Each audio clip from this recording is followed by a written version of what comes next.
अच्छा, हम लोगों ने पिछला कुछ मतलब डेरिवेशन पढ़ लिया है कि कॉम्बिनेशन ऑफ फार्मूला के लिए क्या होता है। अगर ए प्लस बी के लिए, ए माइनस बी के लिए, ए डिवाइड बाई बी और ए इंटू बी के लिए अगर ए में एरर पता है और बी में एरर पता है तो इन सारे फॉर्मूला का क्या होता है। जिन लोगों ने नहीं देखा वो पिछला वीडियो देख लें।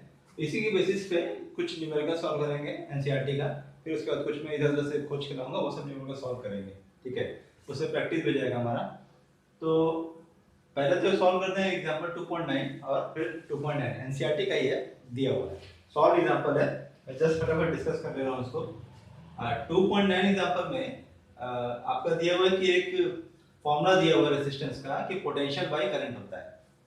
ठीक है, और आपका पोटेंशियल दिया हुआ है, पोटेंशियल क्वांटिटी में उसकी वैल्यू प्लस उसकी एरर दिया हुआ है। तो जैसे हम लोग करते थे ना, ए plus minus delta A delta, तो ये आपका दिया हुआ है। उसी तरह करंट में भी दिया हुआ है 10 प्लस प्लस माइनस 0.2।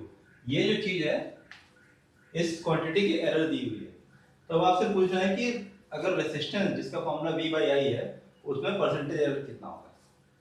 ठीक है, तो जैसा हम लोग पढ़े थे किसी भी क्वांटिटी में अगर A बाई B है और ये Z है तो इसमें इसका परसेंटेज एरर कितना होगा। तो इसके delta A by A plus delta B by B, ये क्या होगा, Z का रिलेटिव एरर होगा, ये होगा रिलेटिव एरर। और परसेंटेज एरर के लिए क्या होगा, इसमें 100 से मल्टीप्लाई कर देंगे, या basically percentage error of A plus percentage error of B। ये 100 ऐड करोगे तो ये percentage error of A percentage error of B यही होगा। ठीक है, ये जनरल हम पढ़ चुके हैं, तो बस इसी को फटाफट अप्लाई कर देना, कुछ करना नहीं है। अब R के लिए हमें delta R by R is equal to delta B by B plus delta I by I। ये होगा रिलेटिव एरर। परसेंटेज के लिए इसमें 100 से मल्टीप्लाई कर दो, परसेंटेज एरर आ जाएगा। ठीक है, और इसी को बोलते हैं परसेंटेज एरर इन R। अच्छा, इसको लिखो delta B by B 5 by 100 और इस 100 को इसमें मल्टीप्लाई कर देना है। ठीक, डेल्टा I बाई I बोलो 0.2 बाई 10 इंटू 100 बस। ठीक है, इसको काटो, ये 5 आएगा, ये कटा ये कटा, 0.2 इंटू 10 क्या होगा, 0.2 इंटू 10 हो जाएगा 2। तो ये 5 और 2 कितना है, 7%। ये हमारा आंसर हो गया। तो अगर किसी को R क्वांटिटी लिखना होगा तो कैसे लिखेगा। ठीक है, अगर R लिखना होगा तो कैसे लिखेगा, R को या तो कंप्यूट करो, R को या तो निकालो, और इसमें ऐसी कुछ ही नहीं, क्या जरूरत नहीं इसकी, केवल 7% बताना था जो 5 और 2 होगा। ठीक है, तो मैं हटा देता हूं, पूरा क्वेश्चन नहीं डालता हूं।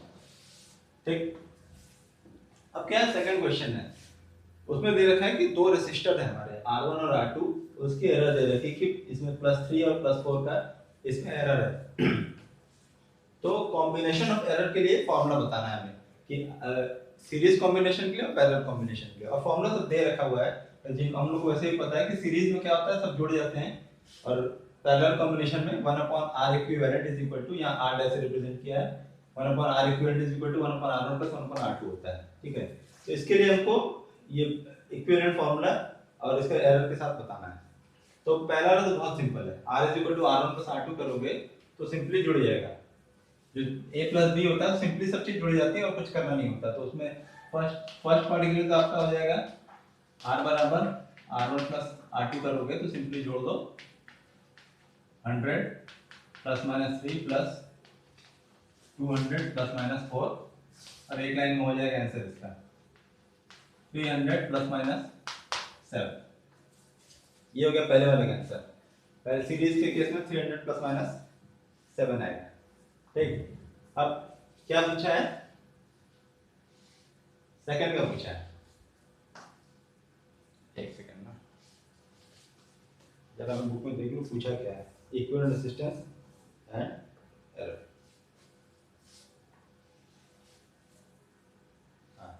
तो दोनों केस में इक्विवेलेंट रेजिस्टेंस निकालने को पूछा, तो मैं ये R डैश निकालना पड़ेगा। आर डैश विद एरर कैसे निकालेंगे? सिंपली पहले तो आर डैश निकालेंगे और ये एक फॉर्मूला दे रखा है हमें, ये आर इक्विवेलेंट निकालने के लिए यूज करेंगे। ठीक है, तो सबसे पहले आर इसका वो निकाल लेते हैं, आर इक्विवेलेंट क्या आएगा। ये पैरेलल के लिए कर रहे हैं हम लोग, पैरेलल की 1 अपॉन आर डैश क्या होगा, 1 upon R dash 1 upon R one करो, 1 अपॉन आर वन बोलो 100 प्लस 1 अपॉन 200। ठीक है, इसको फटाफट सॉल्व करते हैं। 200 एलसीएम आ जाएगा, ऊपर आ जाएगा 2 प्लस 1 यानी कि 3। एलसीएम लेके सॉल्व करेंगे, ये हमें आ जाएगा 200 3/200। तो आर इक्विवेलेंट कितना आया 200/3। इसको किसी को लिखना है तो 66.7 लिख सकता है। ठीक, लेकिन रिप्रेजेंटेशन हमको इसके एरर के साथ करना है। जैसे कि सीरीज वाले में एरर +/7 सिंपली मिल गया था, इसमें एरर के साथ करना है। तो इसके लिए तुमको दे रखा है कि इसको यूज करो और निकालो, इसमें इस फॉर्मूला को यूज करो, इसको निकालो। इसमें आर डैश अभी जस्ट निकाले हम लोग, ये आ रहा है 66.7। R1 हमको पता है, sorry error in delta resistance 1 पता है 3, R1 पता है, एरर डेल्टा R2 का एरर पता है और R2 पता है, इसकी बेसिस पे निकाल लेंगे। ठीक, तो पहले तो मैं निकाल देता हूँ। ठीक है, फटाफट कि ये आएगा क्या। तो डेल्टा R1 अगर किसी को निकालना हो, delta R1 sorry equivalent resistance का जो डेल्टा है एरर है, उसके लिए सिंपली इसी फॉर्मूला में सारी वैल्यू पुट कर दो, ये हो जाएगा तुम्हारा। इसको देखोगे तो ये लिख सकते हैं हम लोग आर डैश का square into delta R1/R1 plus R dash का स्क्वायर इनटू डेल्टा R2/R2 का स्क्वायर R1 का स्क्वायर, ये दिया हुआ है। हाँ, यहाँ पे ये दिया हुआ है। ठीक है, फॉर्मूला में एक्चुअली ये दिया हुआ R1 स्क्वायर R2 स्क्वायर। बस इसमें सारी वैल्यू पुट करो, तुम्हारे पैरेलल रेजिस्टेंस में जो एरर है वो इससे आ जाएगा। ठीक है, इसको मैं पुट करता हूँ, डेल्टा R बराबर निकालेंगे, डेल्टा R डैश बराबर इसकी इन सब की वैल्यू रख दो सिंपली। 66.7 है, 66.7। अच्छा, ये R1 आर डैश स्क्वायर और R1 स्क्वायर ये इसमें घुस जाएगा। R1 कितना है 100 का स्क्वायर इनटू 3, ये डेल्टा R1 3 है, उसी तरह से इसको लिख लेंगे 66.7/200 का स्क्वायर इनटू 4। बस अब इसको सॉल्व कर लेंगे तो हमें मिल जाएगा डेल्टा आर डैश बराबर 1.8 मिल जाएगा। तो हमारा आंसर जो होगा, फर्स्ट वाले का तो लिखा हुआ था, सेकंड वाले में आर डैश के लिए हमें मिलेगा 66.7 इनटू प्लस माइनस 1.8। ठीक है, अच्छा इस प्रॉब्लम में बुक में दिया हुआ ऑलरेडी, और मैं डिस्कस क्यों कर रहा हूँ क्योंकि हमें जानना है कि ये कहाँ से आया। ठीक है, इसको मैं हटा देता हूँ पूरा, बुक में तो ऑलरेडी दे रखा है ना। क्वेश्चन अराइज होता है क्योंकि अब डेल्टा निकालने के लिए ये सब फॉर्मूला क्या हर सबके लिए देना दिया जाएगा। जो डेल्टा ये आया कहाँ से, ये एक्सप्रेशन ही कहाँ से आ गया। अगर इक्विवेलेंट रेजिस्टेंस ये है तो ये एक्सप्रेशन कहाँ से आया डेल्टा R1 निकालने के लिए। अगर बेसिकली इसको सॉल्व भी करोगे तो आपको 1 अपॉन आर डैश को अगर सॉल्व भी करोगे तो आपको ये मिलेगा R1 प्लस R2/R1R2। अब इसमें डेल्टा करोगे, डेल्टा R1 को R1 plus delta R1, R2 को R2 प्लस डेल्टा R2 और ये सब रख के मल्टीप्लाई करोगे तो भी ये एक्सप्रेशन कहाँ से आया। इसमें डेल्टा R1 कैसे निकालेंगे, हमारा चैलेंज है कि डेल्टा R डैश कैसे निकालें, ये निकालना है, ये प्रॉब्लम है। तो ये एक्सप्रेशन आया कहाँ से ये जानना है। तो इसके लिए हमको दो चीज जानना पड़ेगा। दो चीज क्या, बेसिकली एक ही चीज जाननी है, डिफरेंशिएशन। जो लोग कैलकुलस पढ़ चुके हैं उनके लिए आसान है, जो नहीं पढ़े हैं वो समझ लें, आगे पढ़ते ही उनके समझ में आ जाएगा कि आया कैसे। किसी में कोई एक्सप्रेशन होता है हमारा,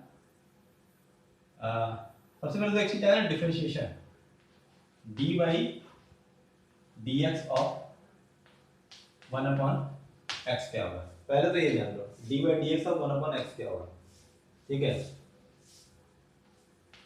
d by d x of 1/x क्या होगा, तो ये होता है हमारा d by d x of x की पावर -1।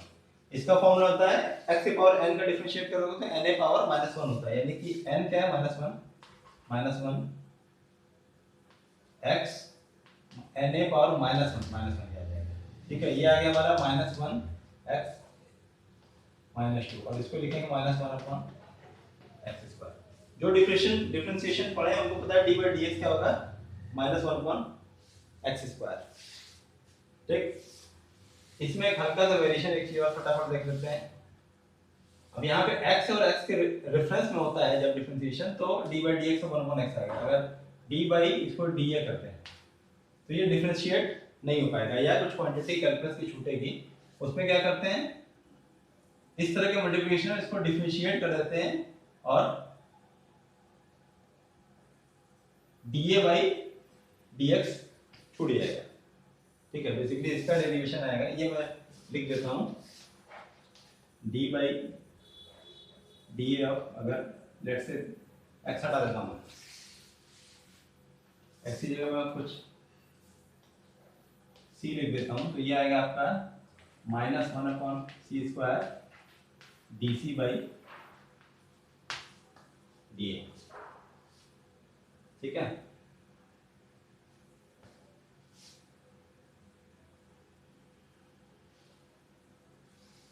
dc बाई dA ये आएगा। तो इसी को यूज करके लाया हुआ डिफरेंशिएशन से, इसको सिंपली डिफरेंशिएट कर लेंगे। ये हमारा फॉर्मूला है 1/a, सॉरी सपोज करो ये हमारा formula 1/a is equal to 1/b plus 1/c होता है। तो अगर इसको डिफरेंशिएट करते हैं दोनों तरफ d बाई dA से, इधर भी डिफरेंशिएट करते हैं और इधर भी, ठीक है। तो इसका डिफरेंशिएशन क्या आएगा, -1/a², क्योंकि ये a ही था तो -1/a² आ गया, ठीक है। इधर क्या आएगा, -1/b² db बाई dA, और ये आएगा -1/c² dc बाई d, ठीक है। ये फॉर्मूला हमारा इंपॉर्टेंट है, ये जानना चाहिए डिफरेंशिएशन से ये एक्सप्रेशन लाने के लिए, ठीक है। जो लोग पढ़े हुए डिफरेंशिएशन वो तुरंत पकड़ लेंगे कैसे आया है, अदरवाइज फिजिक्स आपकी बुक में जिस तरह से ये दे दिया कि सडन ये आया कहाँ से, उसको समझने में मैं बता रहा हूँ यहाँ पे। हाँ, अब क्या है, सिंपली इस फॉर्मूला को और सिंपलीफाई करेंगे तो dA और dA कॉमन मिल जाएगा और इधर क्रॉस में चला जाएगा और ये माइनस माइनस सारा कॉमन होके कट जाएगा, ठीक है। तो ये हमारा हो जाएगा dA by a² is equal to dB by d² plus dc by c²। ये हमारा डिफरेंशिएशन के बाद आया। और dA क्या होता है, a में जो स्मॉल वेरिएशन है जो चेंज होगा वो है dA, dB क्या है, d में जो स्मॉल वेरिएशन चेंज है वो है, सिमिलरली dc क्या है, c में जो स्मॉल वेरिएशन चेंज है वो। तो वो फॉर्मूला हमारा रेजिस्टेंस का डेल्टा निकालने के लिए जो यूज करना है वो डिफरेंशिएशन के बाद आता है। Similar formula 1/r r' is equal to 1/r1 plus 1/r2। तो ये dA जो हमारा डेल्टा r' है समझ लो, और ये हो गया r' is equal to delta r1 का स्क्वायर प्लस डेल्टा r2 का स्क्वायर, ठीक है। ये बुक में आपके दिया नहीं है, इसलिए मैंने अलग से समझा दिया कि किसी को अगर डाउट हो कि ये फॉर्मूला है कहाँ से आया तो वो जानने के लिए, अदरवाइज एग्जांपल दिया हुआ है। अब इसके बाद के लेक्चर में मैं कुछ क्वेश्चंस पिक करूंगा और उसको हम लोग सॉल्व करेंगे तो उससे प्रैक्टिस हो जाएगा हम लोग।